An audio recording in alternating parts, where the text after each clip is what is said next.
Welcome to Teaching Orchestra. If you clicked on this video because you were wondering what ringing tones are, good. You're in good shape. Don't worry if you clicked on this because you saw ringing tones and you thought. So if you're not familiar with what ringing tones are, I'm going to catch you up pretty quickly. Let me quickly explain. Ringtones are sounds made by your cell phone to indicate an incoming call.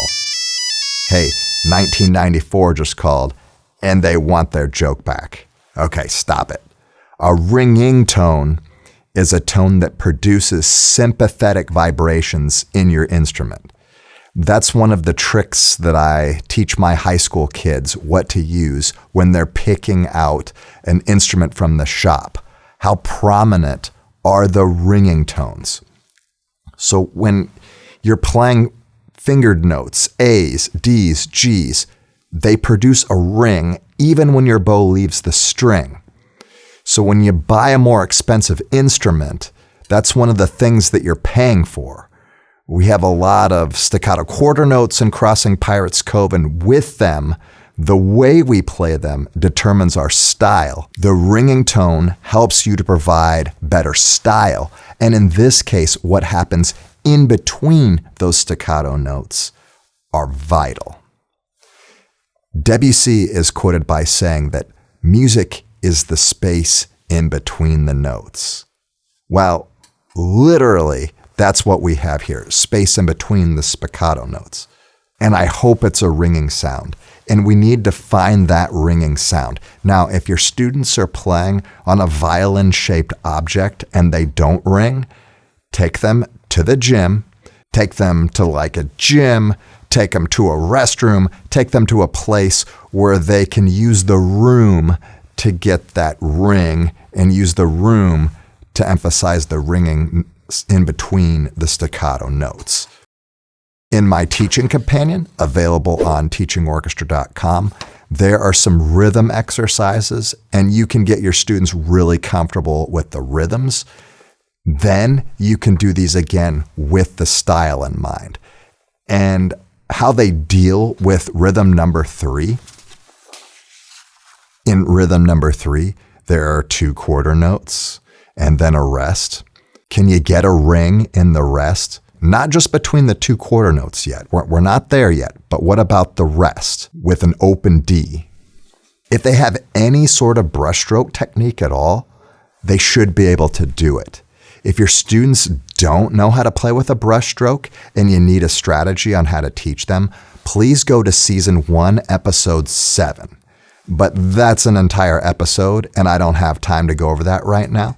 So please just go over there right now, because if you don't understand that concept and your students don't understand those concepts, everything else I'm about to say isn't going to really apply until you can do a brushstroke. So until we can do a brush, we can't start really adding fingers yet. Once your students get comfortable playing these open Ds, then what you can do is you can add finger patterns, and you can go back to this section here with the minor pattern or maybe the major pattern on the G string, and you can substitute these whole notes with the different rhythm patterns here and make sure that you're getting a ring in between notes, and definitely in the rests. And that's just a pro tip on how to use my teaching companions, or if you're just teaching by rote in general, you can duplicate and you can teach 2 things simultaneously. You can be teaching finger patterns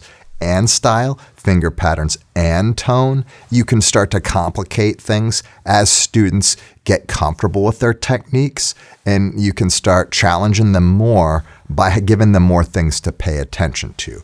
Okay, finger patterns, styles, dynamics, everything. You can include them all into the finger patterns. Now, if I put every iteration of every pattern that there was into the teaching companions that I write, they would be longer than the stinking popper, okay? So with these teaching companions, you're gonna have to use your imagination and mix and match. Or you don't really even need the teaching companion.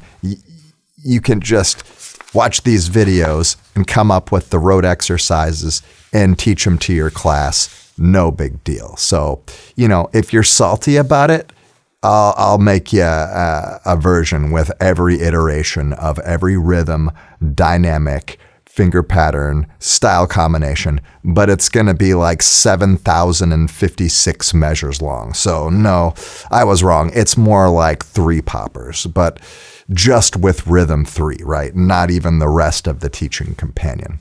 But just with rhythm 3, can they get a ring when they play a G on the D string? What about an A on the D string? What about an E on the D string? Now, F isn't a ringtone like the others, normally, but they can still get a little bit of resonance. And if you can't, you're going to have to troubleshoot. So what if they can't get the ringing tones? And it's not because of the bow, because if you've watched season 1, episode 7, and they're masters at the breaststroke, then set the bow down and let's see if it's because of the left hand. Have them pluck the fingered notes. Does it ring? It's probably because they don't have enough finger pressure if they're not getting it to ring. Okay. So how much finger pressure do they need? Have them press until they can get just enough pressure to create the ringing sound. Maybe it might help them if you press on their fingers a little bit, because sometimes their little fingers aren't strong enough and you got to give them a little bit of help. And then what? 2 things you can do. Number 1, make sure that they aren't squeezing with the left hands, because if they're playing with a cramped left hand, they're not going to get enough leverage to get enough force on the string. Okay. And here's the other thing they can do, especially at the beginner level, and this can be really common, unfortunately, is that the tail gut is too tight or the bridge is too tall. So if that's the case, you might have to send it back to the shop because the tension is just too much for those little kids. And if they ordered it online, is there a shop in the area that can help? If not, it's going to be a pain, but can you lengthen the tail gut a little bit? Can you unscrew it and lengthen it, loosen it up a little bit? Yuck, I know, right? But if you're an orchestra teacher, right, you got to do what you got to do. Okay, that's a lot to chew on in this video. And, just also pay attention to the left hand shape too. The closer we can get to 90 degrees, the less pressure that they're going to have to use, the less force. That's a lot. So I'll leave you with those ideas on how to teach style by getting the ringing sound or playing with ringing tones.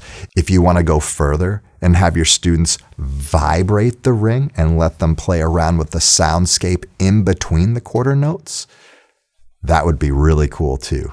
In my next video, I'm going to go over the B section, which gives groups a lot of trouble, and I hope to see you then.